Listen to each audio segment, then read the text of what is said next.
seeing so many young people stuck into just doing mihi that makes the world the type of place that God dreams it could be. Sweet spot, man.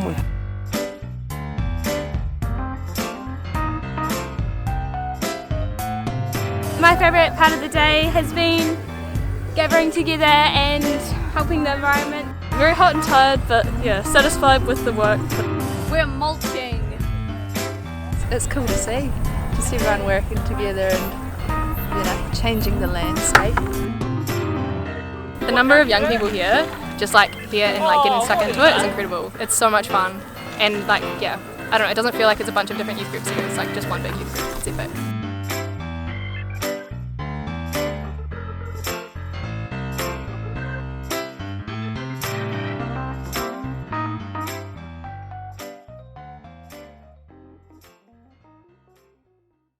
This is how we mulch it. This is how we mulch it. There we go.